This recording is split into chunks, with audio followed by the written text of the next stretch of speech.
हसास है, उनके पैगाम और उनकी गुफ्तगू को सुनने के लिए आपने नींद को तर्क किया, बिस्तरे को खैरबाद कहा, घर बार को छोड़ा और यहाँ अपना कीमती वक्त दिया है। इसके लिए यकीनन आप बेहद लायक मुबारकबाद हैं। कबल इसके कि हजरत मेहमान मुकर्रम हमारे और आपके बीच तशरीफ लाए और कीमती नसाए हमारे और हमसे और आपसे फरमाए, इससे कबल इस जिला की रूह और जिला के दिल की धड़कन हजरत अक़दस मुफ्ती अबू ज़र साहब अल-कासमी दामत बरकातुहुल आलिया से बसद एहतराम मुल्तमिस हूँ कि हुजूर वाला तशरीफ लाए और खुतबात सदारत से हम तमाम सामीन को महसूस फरमाएं।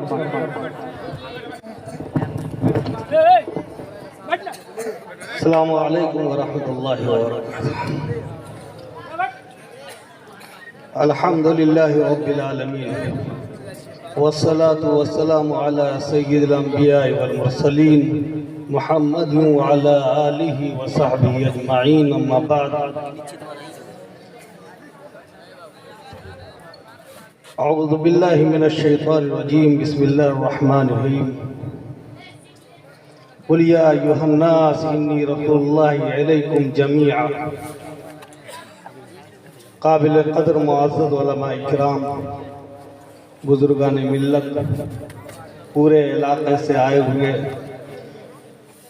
मिल्लत बैज़ा के ज़िम्मेदारान,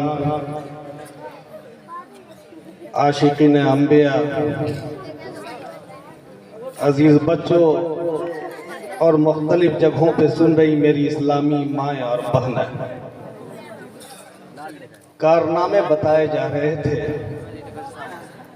तो यकीनन मैं शर्मिंदा था। कारनामे हमारे कुछ भी नहीं है। अगर खिदमत का मौका अल्लाह रब्बुल आलमीन ने दे दिया है तो ये अल्लाह ताला की मेहरबानी है। अल्लाह के बहुत बंदे सफ में लगे हुए हैं और कोई खिदमत अल्लाह की तरफ से दे दी जाती है तो वो सजदा शुक्र बजा लाते हैं। जब कोई काम का मौका सैयदना हज़रत उमर फारूक रज़ी अल्लाह ताला अन्हु को मिलता था तो रात में रोते थे अल्लाह की बारगाह में, या अल्लाह कितने उमर हैं जो आपकी जानिब हाथ फैला के रो रहे हैं, खिदमत मांग रहे हैं, आप उनको मौका नहीं दे रहे हैं, आप उमर को मौका दे रहे हैं। आपकी मेहरबानी। मेरे बुजुर्गों, मैं कुछ नहीं अर्ज करना चाहता।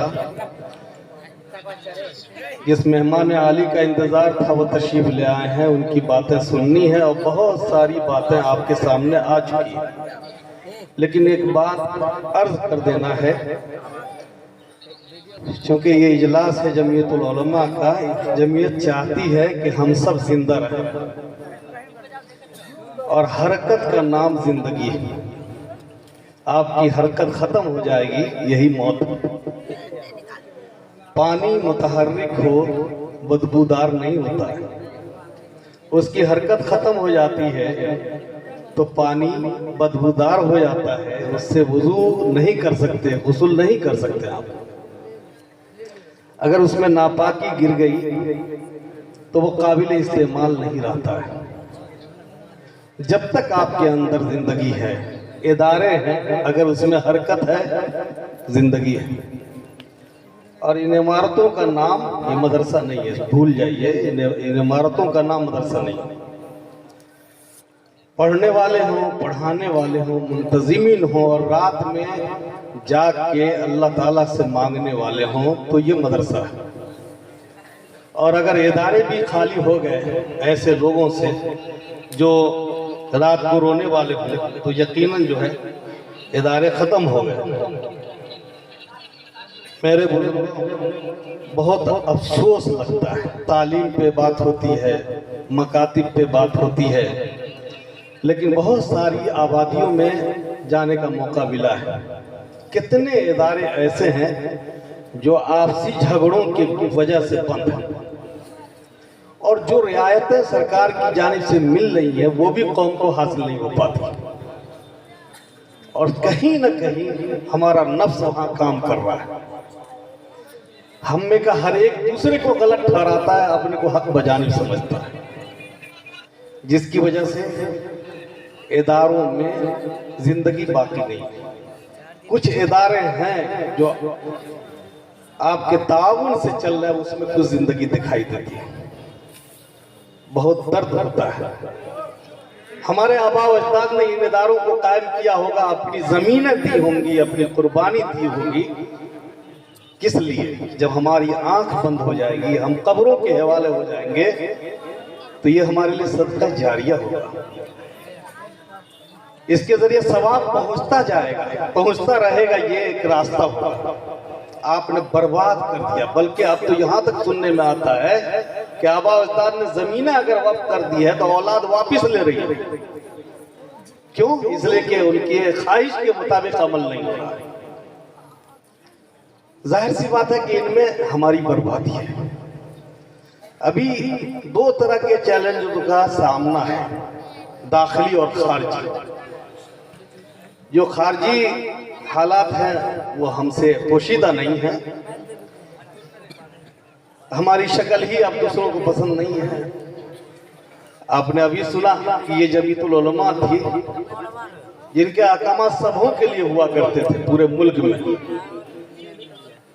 और आज हालत बदली हुई। दाखिली एतबार से हम बिल्कुल कमजोर हो गए। और आदमी सबसे ज्यादा कहाँ कमजोर होता है?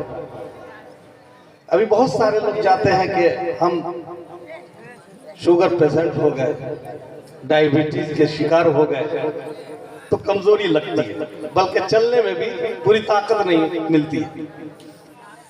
और हमारे यहाँ इस बात पे हमारी निगाह नहीं जाती है कि हम मिली एतबार से, तंजीमी एतबार से जो कमजोर हो रहे हैं वो क्यों हो रहे हैं। आप खुद गौर कीजिए कि क्यों हो रहे हैं।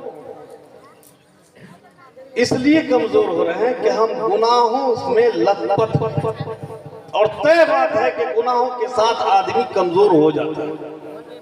ऐसा कमजोर होता है कि उसकी हिम्मत काम करती ही नहीं। जब गुनाहों से वो बचता है, क्या इसको आप गुनाह नहीं समझते हैं कि शिकवे शिकायत माहौल में हम जी रहे हैं, दूसरों को देखना नहीं चाहते, किसी की क़ियादत मानने की सलाहियत नहीं है। ये तो सिर्फ गुनाह नहीं है, बड़े गुनाह होंगे। तो गुनाहों की वजह से खुद ब खुद आदमी कमजोर हो जाता है, और इतना कमजोर हो जाता है कि बहरहाल वो कहीं भी बैठ करके सिर्फ औंगता और कुछ नहीं कर पाता। बहरहाल आज आपको देखकर बड़ी खुशी हो रही है और हिम्मत भी हो रही है कि इतनी तो जिंदगी है कि आप हजरात इतने बड़े मजमा में तशरीफ लाए।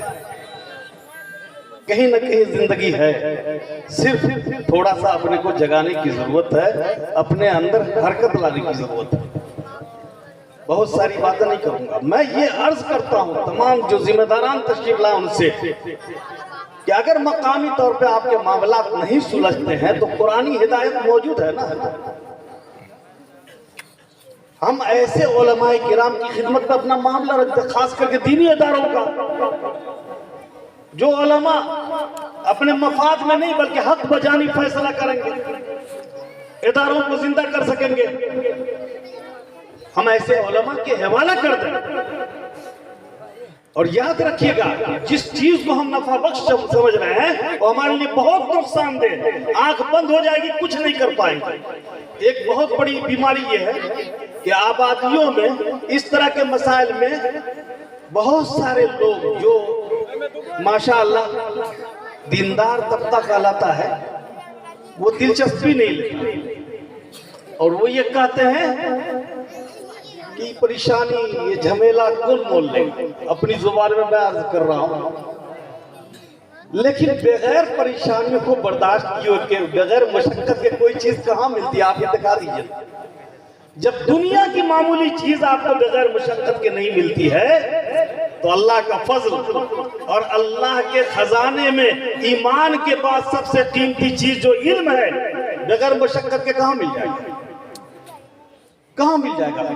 आप मशक्कत नहीं अगर बर्दाश्त करेंगे तो कहां मिल जाएगा? मशक्कत बर्दाश्त कीजिए, इससे भागिए नहीं,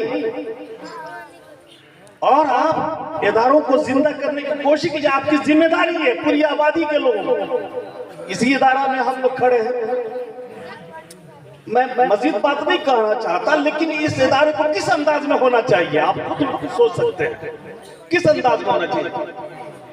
यहाँ एक जिंदगी दिखाई देनी चाहिए 24 घंटा। मैंने कहा ना, 4 चीजों के मजमूए का नाम मदरसा है, पढ़ने वाला भी हो, पढ़ाने वाला और मुंतजिमीन इंतजाम करने वाला। और हज़रत शेखुल हिंद ने फरमाया रात को रोने वाला। मदरसे तो खाली हो गए, अब होगा क्या? मैंने आपके सामने सिर्फ वो आयत पेश की जिसमें हमको दावत मिल रही है कि हम उस रसूल की उम्मत में जो आलमी रसूल, किसी एक कौम का रसूल नहीं है, एक जमाने के लिए नहीं है, क़यामत तक के लिए एक आलमी रसूल की हम उम्मत। हमारा पैगाम तो आलमी होना चाहिए। हम आलमी तौर पे दाई हैं और सबको दावत देने वाले हैं, खैर के ऊपर जमा करने वाले हैं। अगर ये कोताही हो रही है तो कहीं ना कहीं कमजोरी आ गई, और जब कदम रुक जाएगा, आंख बंद हो जाएगी, हाथ में हरकत बाकी नहीं रहेगी, तो आप क्या कर सकेंगे? क्या कर सकेंगे आप बोलिए ना। एक नस्ल को बर्बाद जब करके कब्र में जाएंगे तो आपको मिलेगा क्या? आप कुर्बानी क्यों नहीं देंगे? आप सिर्फ अपने घर के लिए कुर्बानी देने के लिए आए हैं। मेरे बुजुर्गों समझिए, हसास है वक्त। ये वक्त ऐसा है कि बगैर इल्म और हुनर के आदमी बहुत पीछे रह जाएगा। अगर हम 15% हैं तो हमको 75%, 85% ज्यादा मेहनत करना पड़ेगा, तब जाकर के हम हर जगह नजर आएंगे। लेकिन ख्वाहिश तो बड़ी है, लंबी लंबी ख्वाहिश है। कुर्बानी कुछ नहीं है, कुछ भी कुर्बानी नहीं। बच्चों पे कितना वक्त देते हैं, होटलों में शाम में वक्त गुजारते हैं, बच्चे नहीं पढ़ते हैं तो असातिज़ा को कसूरवार ठहराते हैं। आपने कितना वक्त दिया? क्या बच्चों को लेके आप बैठते हैं? बच्चों पे मेहनत करते हैं? टीचरों को देखिए, इतना थक गए हैं कि दिन भर की कारगुजारी सुनाएंगे। मिड डे मील का रजिस्टर तैयार करना था तो इस ब्लॉक में जाना था। कभी आपने ये हिसाब दिया अपने को कि हमारे जिम्मे जो बच्चों की तालीम है और अपने बच्चों की तरबियत है, अकरमू औलादकुम, क्यों हुजूर ने फरमाया इन बच्चों की इज्जत करो, वअद्दिबूहुम, और उनको अदब दो। ये किसके जिम्मे है? किसी और के जिम्मे है? आपकी औलाद की निस्बत किसी और की जानिब होगा, आपको गवारा होगा? तो अदब और एहतराम और बच्चों की कामयाबी के लिए मेहनत कौन करेंगे? बच्चियों की मेहनत की कामयाबी के लिए मेहनत कौन करेंगे? जिम्मेदार कौन है? ऐसी मकाम पाए के वालिदैन का हम जिम्मेदारियों को अदा नहीं कर रहे हैं, खाली शिकायत, बच्चों की शिकायत करते हैं दूसरों के पीछे। अभी मैं नाम नहीं बताऊंगा, यहाँ से वापसी हो रही थी जुमा को, एक मस्जिद में बैठकर एक साहब ने, पहले बड़ा लड़का, फिर दूसरा लड़का, फिर तीसरा लड़का, इतनी शिकायतें किया। मैंने कहा बस बस, ये तो आप अपनी शिकायत कर रहे हैं, किसकी कर रहे हैं शिकायत? मेरे बुजुर्गों, इसलिए हजरत से इस्तेफादा करना बार बार सुन रहे हैं हम लोग। मैं आपसे अर्ज करना चाहता हूँ कि जागिए और अपनी हद में रह करके कोशिश कीजिए। हम कोशिश के मुकल्लफ हैं और यकीनन अगर सच्ची कोशिश होगी तो ये तमाम अंजाम बेहतर होगा। अल्लाह ताला का फजल आएगा, अल्लाह तबारक व तआला इज्जत देंगे, अल्लाह रब्बुल आलमीन आप पर रहम फरमाएंगे। बस आखिर में इब्ने कसीर ने एक रवायत नकल किया है। आप जानते हैं मूसा अलैहिस्सलाम से सरकशी किया उनकी कौम ने, और वहां भी झगड़ने लगे जहां नजात दिया था बनु इसराइल को अल्लाह ताला ने। अलग अलग हम लोगों को पानी चाहिए, अलग अलग जगह चाहिए, कबीलों में बट गए। लेकिन उसमें भी एक कबीला ऐसा था कि उनकी सरकशी से वो कुढ़न महसूस कर रहे थे। उन्होंने दुआ की अल्लाह रब्बुल आलमीन से, अल्लाह इससे हमको दूर कर दीजिए ताकि आफियत के साथ हम तेरी बंदगी कर सकें। तो रवायतों में है कि 1.5 साल की मुसाफत की दूरी पे जाने में मशरिक में उनको आबाद कर दिया अल्लाह ताला ने। अल्लाह ताला की कुदरत को हम लोग क्या समझते हैं? पूरी कायनात देखते हैं और फिर भी अल्लाह ताला की ताकत का एहसास और कुदरत का एहसास जिस दर्जे में होना चाहिए नहीं। वो कौम वहां चली गई अल्लाह ने ऐसा फजल फरमाया कि जब हुजूर मेराज में तशरीफ ले जा रहे थे तो हजरत जिब्राइल ने उन लोगों को मुसाफा करवाया हुजूर से, और सब हुजूर के दस्ते मुबारक पे ईमान लाए। तो हुजूर ने पूछा, तुम लोग खाते क्या हो, गल्लू को बांटते कैसे हो? तो उन्होंने एक बात कही, देखिए कामयाब कुल लोग होते हैं।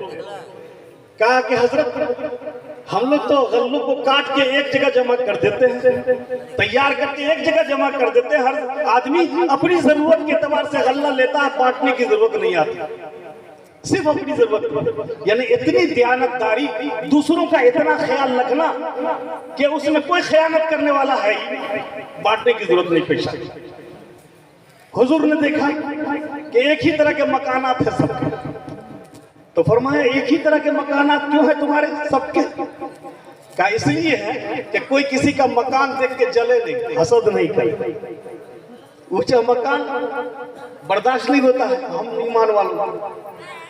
दूसरों की बिल्डिंगें हम देखते रहते, कितनी तरक्की लोग करते हैं, लेकिन हम आपस में एक दूसरे का बर्दाश्त नहीं करते। मेरे बुजुर्गों उसके बाद देखा, अजीब बात देखा। क्या देखा कि उनकी कब्रें भी सामने घर के पास। कहा यार कब्रिस्तान आबादी भी क्यों बना दिया? क्या इसलिए बना दिया ताकि मौत याद रहे। एक बात और हुजूर ने पूछी, तुम में का कौन आदमी ऐसा है जो कभी झूठ बोलता हो? का कोई नहीं, कोई आदमी झूठ नहीं बोलता।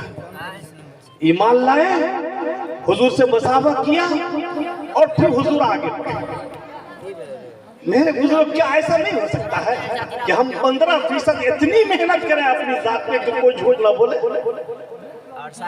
कोई किसी का देख के न चले, और अपनी मौत को हर आदमी याद रखे? क्या ये 15% नुमाया नहीं हो जाएंगे पूरी जमीन पे? अल्लाह ताला की जमीन पे सारी मखलूकात में नुमाया कि ये चमकते हुए लोग हैं और नूर ईमानी लिए हुए हैं सीने में, और नमाजों की ताकत, सच्चाई की ताकत, और आप उसमें दूसरों के एहतराम की ताकत। हम तो घरों में कहते रहते हैं, मेहमान एक दिन आता है पूरी जिंदगी के लिए असर लेके जाता है। कितना अच्छा मेजबान। उस वक्त अगर उस वक्त भी घर का लोग यही सोचे कि हमारा सिर्फ पेट भरे, कुछ बचेगा खुचेगा तो मेहमान साहब को दे देंगे, तो बतलाइए क्या होगा? ऐसे वक्त में क्या होगा? कोई आदमी तो मियां बीवी झगड़ा शुरू कर देता है ताकि जल्दी से मेहमान भाग जाए। तो ऐसी हरकत अगर हम करेंगे, जबकि कहा हुजूर ने मनकाना युमिनु बिल्लाहि फलयुकरिम ज़ैफ़हु, अगर ईमान रखते हो अल्लाह की जात पे तो अपने मेहमान की इज्जत करो, उनकी मेहमान नवाजी करो। बहरहाल बातें बहुत अर्ज करने की है। मैं ये कहता हूँ कि अपनी मेहनत कीजिए अपने साथ पे, और अपने घर पे, अपनी औलाद पे, अपने माशरे में अपने इदारों को बचाइए। जिन आबाओ अजदाद ने इन इदारों को कायम किया, बड़ी उम्मीद है कब्रों में इंतजार होगा उनका। आपके वो वालिदैन जिनके लिए आप दुआएं करते हैं और उनकी दी हुई चीज को आप बर्बाद कर रहे हैं, आप बाखुश होंगे, इंदल्लाह आपका मुआखजा होगा, आप बख्शे नहीं जाएगा। इसलिए आइए, हमारे पीछे ऐसे कायदीन हैं, अगर नहीं मसला सुलझता अपने कायदीन के बीच अपनी ख्वाहिशों को लात मारिए, ऐसी ख्वाहिश को आपको बर्बाद कर दे। अल्लाह हमको अमल की तौफीक अता फरमाए।